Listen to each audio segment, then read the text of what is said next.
Welcome to Stuff You Missed in History Class, a production of iHeartRadio.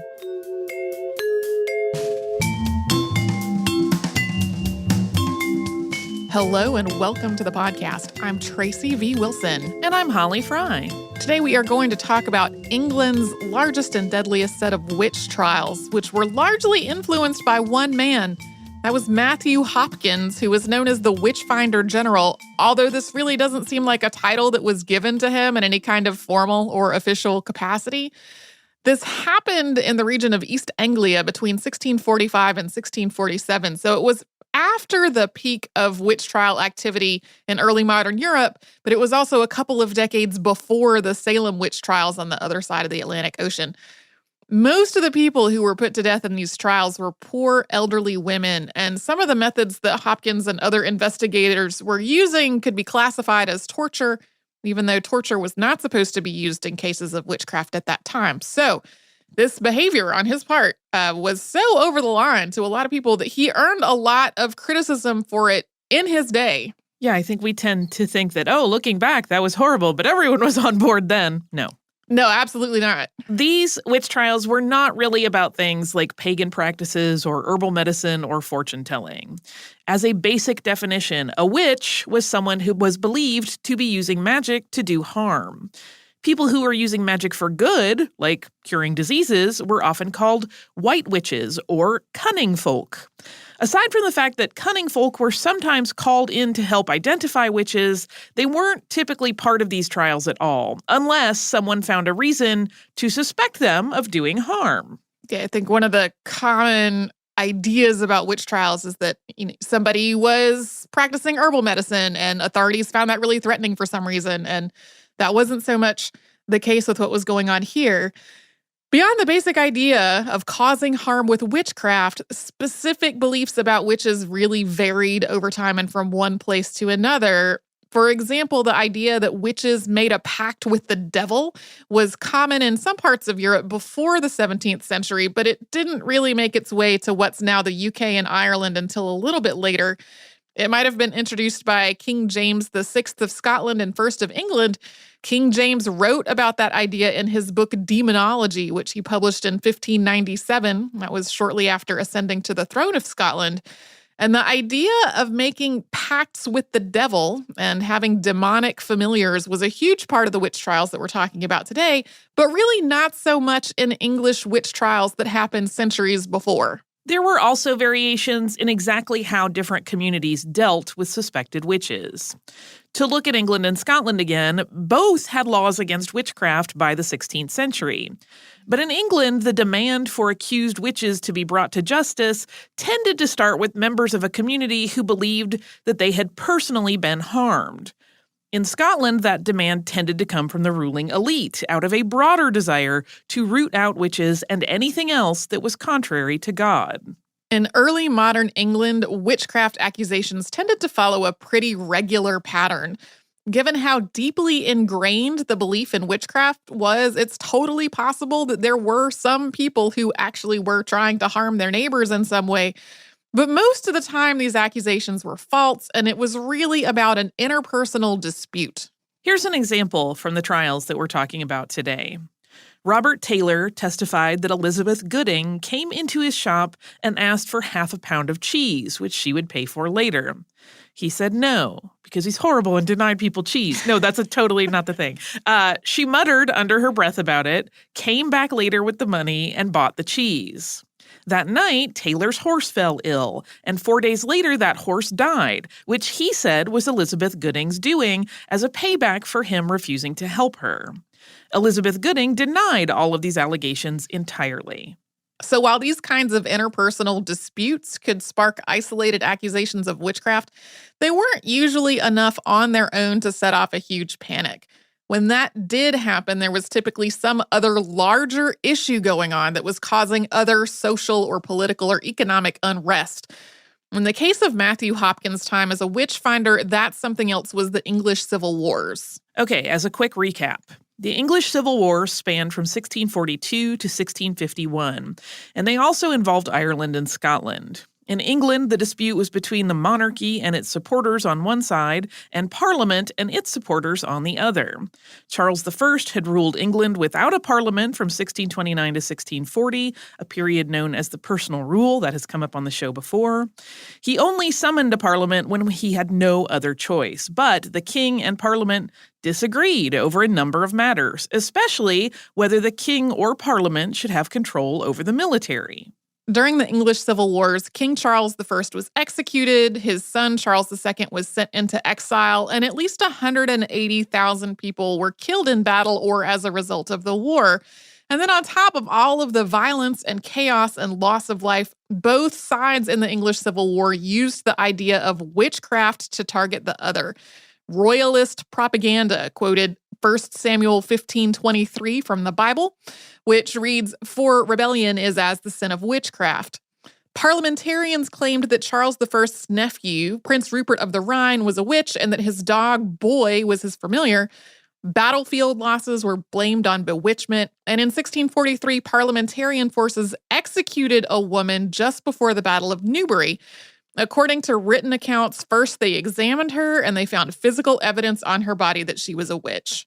Although hundreds of executions for witchcraft were carried out during the English Civil Wars, this one in Newbury was something of an anomaly because witchcraft was a crime that was typically handled through the English courts. This legal history went back to 1517 with the Bill Against Conjurations and Witchcrafts and Sorcery and Enchantments, which made witchcraft a felony punishable by death. That law was later repealed, but the Act Against Conjurations, Enchantments, and Witchcrafts followed in 1562. The law that was in effect during the events that we're talking about today was the 1604 Act Against Conjuration, Witchcraft, and Dealing with Evil and Wicked Spirits.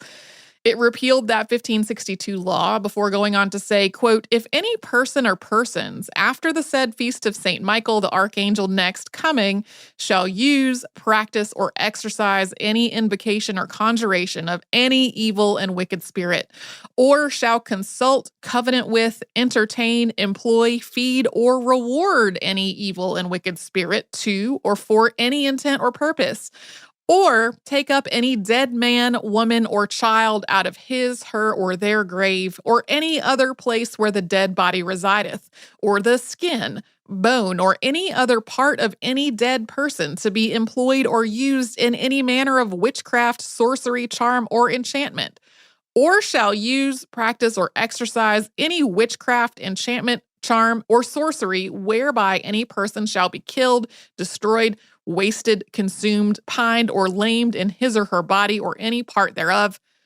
So if any person who did all of that stuff that I just read, they would be put to death as a felon, as would anybody who aided or abetted or counseled them. The method of execution in these cases was generally hanging. Under the same law, anyone who used witchcraft to find treasure, provoke unlawful love, or cause harm to cattle or goods would be imprisoned for a year. Of course, the parliamentarians' execution of the woman known as the Newbury Witch wasn't the only extrajudicial killing of a suspected witch. There were definitely other instances of vigilante murder as well. But it was far more common for an accused witch to be tried before a jury in the same court system that was being used for other crimes. Through much of the 16th and 17th centuries, it was possible, and even likely, to be found not guilty of witchcraft. For example, between 1560 and 1600, 258 people were indicted for witchcraft in the Home Circuit Assizes. The Assizes were criminal courts that tended to focus on more serious crimes. Less than a quarter of those 258 people were found guilty. Even after the passage of the Witchcraft Act of 1604, which was stricter than the law that it replaced, conviction rates still tended to be about 20% or lower, even though there were definitely periods where that percentage was much higher. The witch trials that happened in East Anglia between 1645 and 1647 happened during one of those periods when a lot more people were convicted of witchcraft. The chaos of the English Civil Wars had led to an increase in the number of witchcraft allegations. Authorities in general were also overstretched because of the war, and then on top of that, the courts themselves were understaffed. Most of the assize circuits had lost at least one judge after the ones who had sanctioned King Charles's personal rule of England were impeached. So an overburdened, understaffed court system was having to deal with a sudden influx of all of these allegations. And another important point. Matthew Hopkins was out there drumming up allegations. And we're going to get into that after we first pause for a little sponsor break.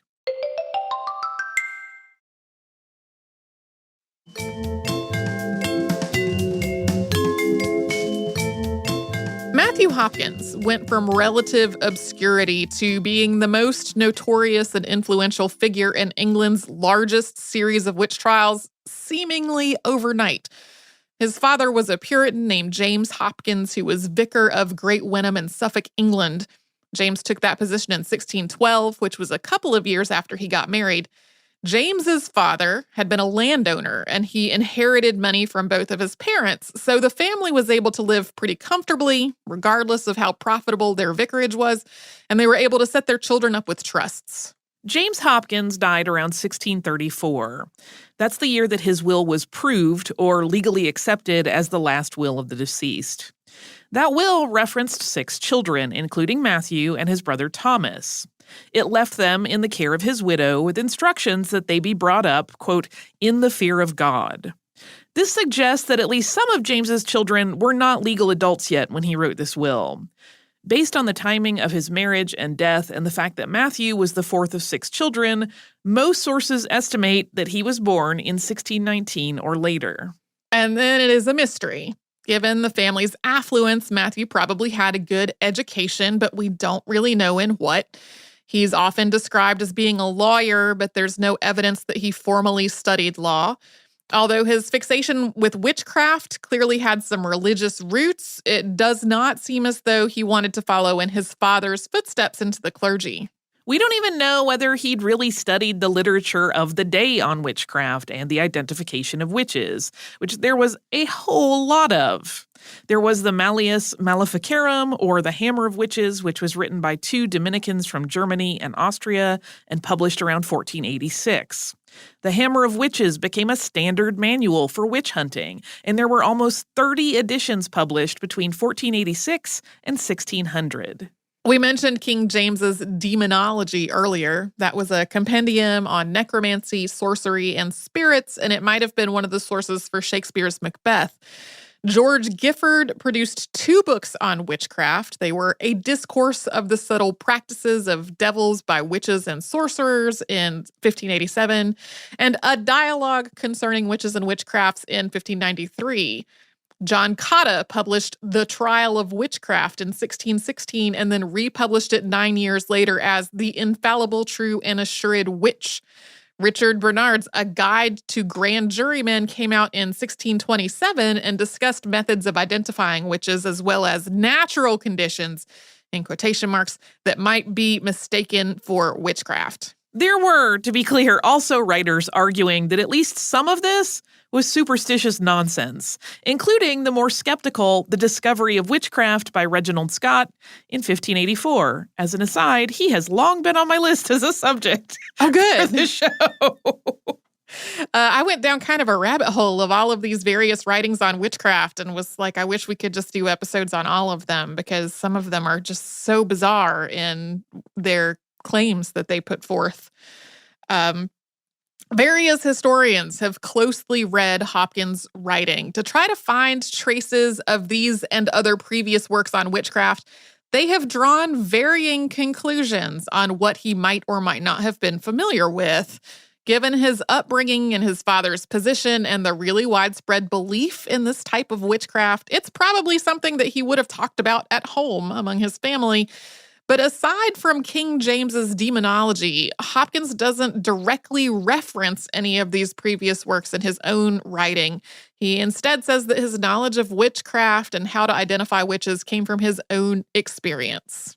I like how the idea of talking about it at home leads me, of course, to like, if you don't talk to your kids about witchcraft. I learned it by watching you. Right? Exactly. That's exactly the whole entire self-entertainment loop that's running in my head right now. That experience, though, that Tracy just referenced started in 1644, when Hopkins was living in Manningtree in Essex. In his account, in which he refers to himself in the third person, quote, "In March 1644, he had some 7 or 8 of that horrible sect of witches living in the town where he lived, a town in Essex called Manningtree, with divers other adjacent witches of other towns, who every 6 weeks in the night, being always on the Friday night, had their meeting close by his house and had their several solemn sacrifices there offered to the devil."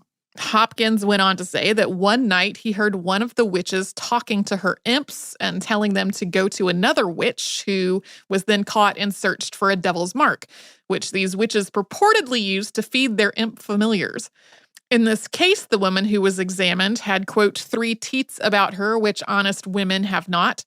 This woman was Elizabeth Clark, who was an elderly disabled woman who was living in poverty.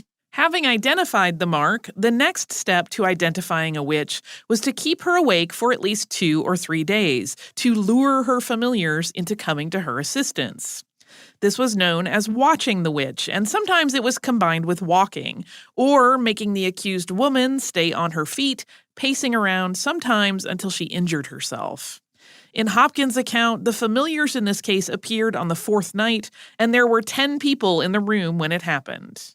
Hopkins said Clark called several familiars, quote, 1, Holt, who came in like a white kitling. 2, Jarmara, who came in like a fat spaniel without any legs at all. She said she kept him fat, for she clapped her hand on her belly and said he sucked the good blood from her body. 3, Vinegar Tom, who was like a long-legged greyhound with an head like an ox and a long tail and broad eyes, who, when this discoverer spoke to and bade him go to the place provided for him and his angels, immediately transformed himself into the shape of a child 4 years old without a head, and gave 6 turns about the house and vanished at the door. 4, Sack and Sugar, like a black rabbit. 5, News, like a polecat. After this, Hopkins said the imprisoned Clark named several other witches from the community, including where their witch marks were, how many imps they had, and what those imps' names were. Those were names that included Elemanzer, Pyewacket, Peck in the Crown, Grizzle, and Greedygut. So if you're looking for pet names, maybe make a list today, because there are a lot of good ones in this episode. Yeah. As I was working on this, I kept getting really frustrated because, I mean, this story is about a lot of women, most of them elderly and living in poverty, who were put to death for no reason and sometimes tortured beforehand, which is awful. But these descriptions of their familiars and stuff are amazing. And I'm like, I kept being like, I wish this story wasn't so horrible and tragic, because these are great.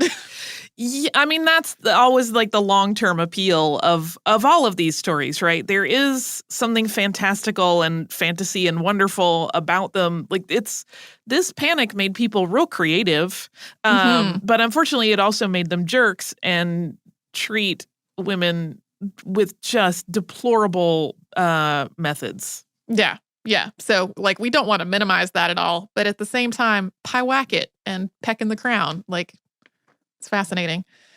While she was being questioned, Elizabeth Clark said that Anne West was another witch, and soon accusations of witchcraft were spreading all through the community. Rebecca West, who was Anne's teenage daughter, accused several women as well, including also accusing her mother. After these and other accusations, trials began in 1645. Clark gave her own testimony about this before the Right Honorable Robert, Earl of Warwick, and several justices of the peace. In her confession, she said that the devil had been coming to lie with her in bed for 6 or 7 years. She traced it back to another woman, that woman being Anne West.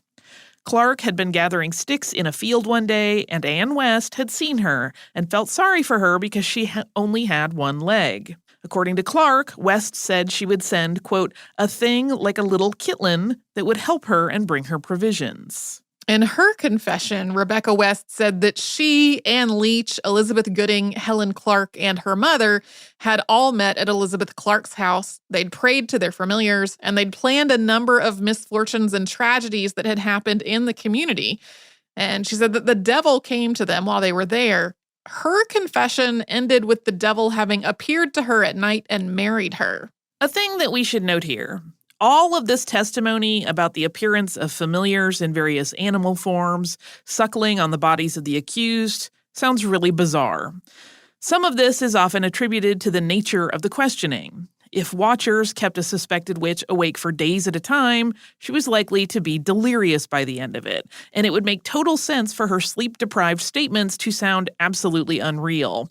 And many of the techniques used to test witches are defined as abuse or torture today, so it also makes a lot of sense that the accused people would tell the investigators what they wanted to hear to just stop the torture, or otherwise simply to protect their own life. At the same time, though, people sincerely believed that this type of witchcraft and these imps and familiars, they believed all that was real. And in court documents, the watchers and the investigators who hadn't been through any of these ordeals themselves also described personally seeing these demonic familiars in various shapes and forms. In the case of Elizabeth Clark, that included Matthew Hopkins, his associate John Stern, 4 women who had participated in watching her, and other people, all of whom testified to personally seeing these familiars when they were in court. The testimonies from this first set of 1645 witch trials are documented in a true and exact relation of the several informations, examinations, and confessions of the late witches arraigned and executed in the county of Essex, who were arraigned and condemned at the late sessions, holden at Chelmsford before the Right Honourable Robert, Earl of Warwick, and several of His Majesty's Justices of Peace, the 29th of July, 1645, wherein the several murthers and devilish witchcrafts committed on the bodies of men, women, and children, and divers cattle are fully discovered. Published by authority. So there are scans of this online, and it goes on and on with pages of testimony detailing witch marks and imps and marriages to the devil, as well as accidents, illnesses, miscarriages, and deaths that the witches purportedly caused and in some cases confessed to. In July of 1645, Elizabeth Clark and Anne West were tried along with 34 other suspected witches. 19 of them were executed by hanging, and 9 more died of disease in prison. Rebecca West was released in exchange for testifying against the others. Only one of those women was actually acquitted. These accusations and trials then spread well beyond Essex, and we will get to that after another sponsor break.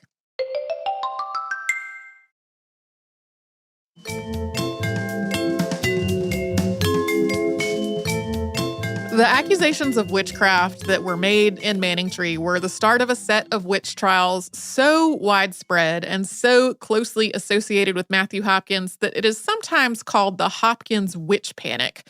Hopkins and his associate John Stern traveled from place to place, investigating reports of witchcraft, inspecting women's bodies for marks, watching suspected witches, and in some cases, swimming them, which was throwing them into the water, sometimes tied up to see if they would sink or float. More than 10 people were put on trial in Sudbury, 40 in Norfolk, and 8 in Huntingdonshire.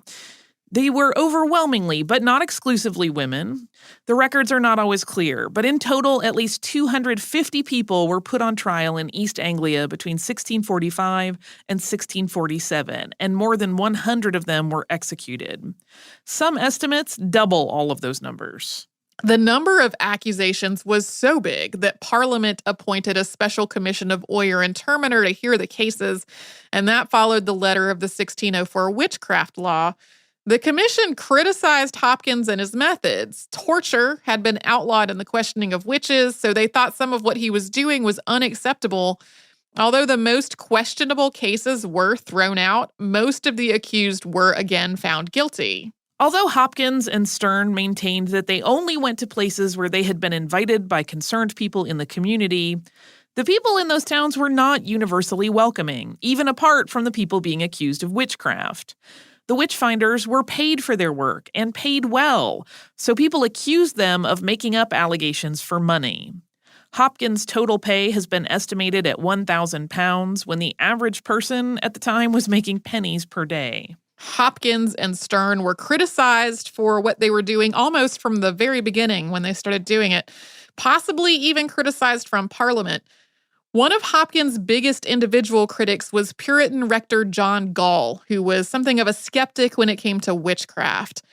Gall directly challenged what Hopkins was doing, and in 1646 he published, quote, Select Cases of Conscience Touching Witches and Witchcrafts, which begins with a letter from Hopkins saying that he was going to go into Great Staughton to look for witches. Gall believed that witches existed, and in his opinion, total disbelief in witches was a first step on a path of disbelieving in God. But at the same time, he thought what was really at work in England in 1646 was superstition. He thought that people were using witchcraft and demons to find something to blame for the ordinary problems of life. After noting his belief that witches did exist, he wrote, quote, But there are also a sect or sort that, on the other hand, are as superstitious in this point as these can be infidelious. They conclude peremptorily, not from reason, but indiscretion, that witches not only are, but are in every place and perish with them. Every old woman with a wrinkled face, a furrowed brow, a hairy lip, a gobber tooth, a squint eye, a squeaking voice, or a scolding tongue, having a rugged coat on her back, a skull cap on her head, a spindle in her hand, and a dog or cat by her side, is not only suspect but pronounced for a witch. Every new disease, notable accident, miracle of nature, rarity of art, nay, and strange work or just judgment of God is by them accounted for no other but an act or effect of witchcraft. Gall also noted that this whole profession of witchfinder seemed to be a new invention. Before, this work had fallen to people like magistrates and justices of the peace, but now it was being handled by people like Matthew Hopkins, who was calling himself the Witchfinder General. And Gall placed the blame for the witch panic where it belonged, on Hopkins and Stern, who were going from town to town, stirring people up. In Gall's words, quote, It is strange to tell what superstitious opinions, affections, relations are generally risen amongst us, since the witchfinders came into the country. In May of 1647, Matthew Hopkins published his own pamphlet in response to these and other criticisms.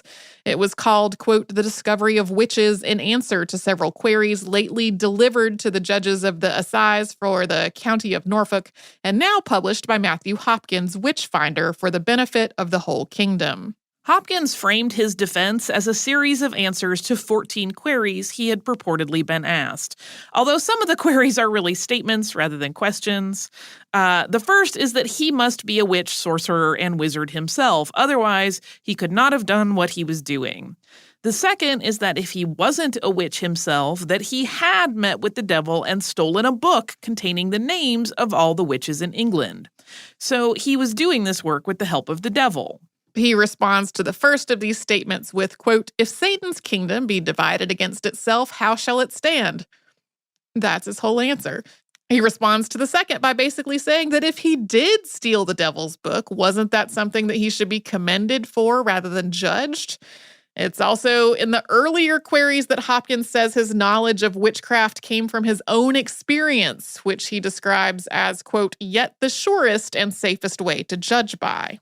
Query 5 in this pamphlet points out that a lot of people, especially people who are poor or elderly, have marks on their bodies naturally, along with, quote, other natural excrescencies as hemorrhoids, piles, childbearing, etc. So how is one man to judge that one of these perfectly normal things is unnatural? Hopkins' reply is, quote, The parties so judging can justify their skill to any, and show good reasons why such marks are not merely natural, neither that they can happen by any such natural cause as is before expressed, and for further answer for their private judgments alone. It is most false and untrue, for never was any man tried by search of his body, but commonly a dozen of the ablest men in the parish or elsewhere were present, and most commonly as many ancient skillful matrons and midwives present when the women are tried, which marks not only he and his company attest to be very suspicious, but all beholders, the skillfulest of them, do not approve of them, but likewise assent that such tokens cannot in their judgments proceed from any the above-mentioned causes. In the next query, Hopkins goes on to explain that you can tell these marks aren't natural because they're in unusual places. They're also insensible to pain, and they change shape. For example, because they're sending their imps to feed from someone else to avoid detection, or because their imps have been able to feed from anyone for a period of time. This pamphlet goes on to explain, in Hopkins' opinion, various aspects of witchcraft and to defend his own actions, simultaneously explaining the necessity of practices like waking and swimming witches and saying that he utterly denies any confession that results from torture. And the last query, quote, all that the Witchfinder doth is to fleece the country of their money, and therefore rides and goes to towns to have employment, and promiseth them fair promises, and it may be doth nothing for it, and possesseth many men that they have so many wizards and so many witches in their town, and so heartens them on to entertain him. His answer, quote, you do him a great deal of wrong in every of these particulars. For first, 1, he never went into any town or place, but they rode, writ, or sent often for him, and were, for aught he knew, glad of him. 2, he is a man that doth disclaim that ever he detected a witch or said, thou art a witch, only after her trial by search and their own confessions, as others may judge. 3, lastly, judge how he fleeceth the country and enriches himself by considering the vast sum he takes of every town. He demands but 20 shillings a town, and doth sometimes ride 20 miles for that, and hath no more for all his charges thither and back again, and it may be he stays a week there, and find there are 3 or 4 witches, or if it be but one, cheap enough. And this is the great sum he takes to maintain his company with 3 horses. Hopkins' partner, John Stern, published his own defense of their work, called A Confirmation and Discovery of Witchcraft. And like Hopkins, Stern pushed back on criticisms that, quote, there are no witches, but that there are many poor, silly, ignorant people hanged wrongfully, and that those who have gone or been instruments in finding out or discovering those of late made known have done it for their own private ends, for gain and such like, favoring some where they thought good, and unjustly prosecuting others. Unlike Hopkins, who made only one direct reference to King James's demonology, Stern's work cites a lot more references, especially Bible verses. There are so many book, chapter, and verse citations, especially in the first portion of this, that it is difficult to read. It's like every third word is a book of the Bible and some chapters and verses. By the time Stern published his book in 1648, the East Anglia witch trials were essentially over. As English Civil War drew to a close, the courts got back to a more normal operation, and the number of witchcraft accusations dropped. People were also less inclined to trust Hopkins and Stern in the face of such vocal criticism about their methods. Hopkins was also dead. He published his defense of his work roughly 3 months before he died. He was probably in his mid to late 20s, and his pursuit of witches in East Anglia had lasted for less than 3 years. Although there is a popular story that Hopkins was eventually convicted of witchcraft himself, he actually died of tuberculosis, which was probably affecting his health for most or all of the witch trials that he was part of. He was buried at Mistley with Manningtree on August 12, 1647, and today he is said to haunt Mistley Pond and other sites around the area. He's also the focus of the 1968 film Witchfinder, which is directed by Michael Reeves and stars previous podcast subject Vincent Price. And best actor of all time. I never speak in superlatives, but I sure do love Vincent Price. I know. And he has a rad little bob in that movie. Yeah.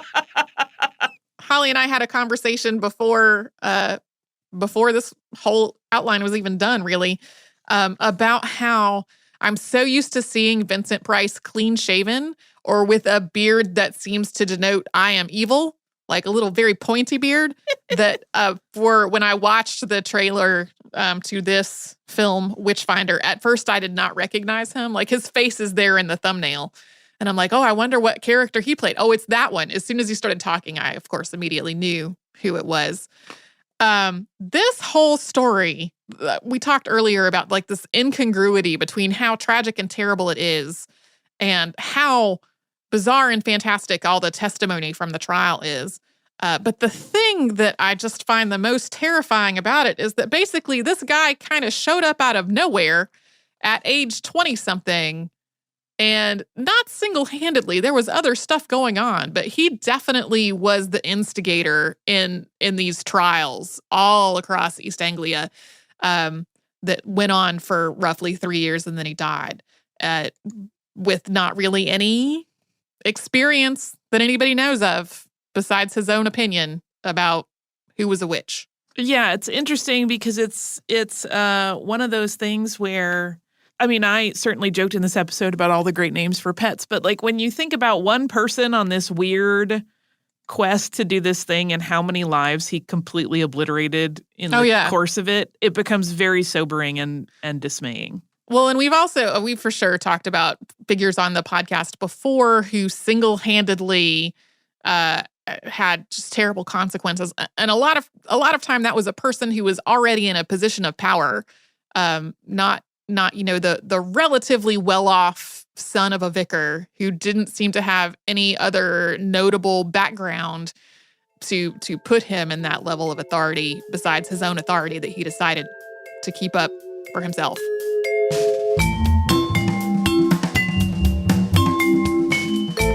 Thanks so much for joining us on this Saturday. Since this episode is out of the archive, if you heard an email address or a Facebook URL or something similar over the course of the show, that could be obsolete now. Our current email address is historypodcast@iHeartRadio.com. Our old How Stuff Works email address no longer works. You can find us all over social media at Missed in History. And you can subscribe to our show on Apple Podcasts, Google Podcasts, the iHeartRadio app, and wherever else you listen to podcasts. Stuff You Missed in History Class is a production of iHeartRadio. For more podcasts from iHeartRadio, visit the iHeartRadio app, Apple Podcasts, or wherever you listen to your favorite shows.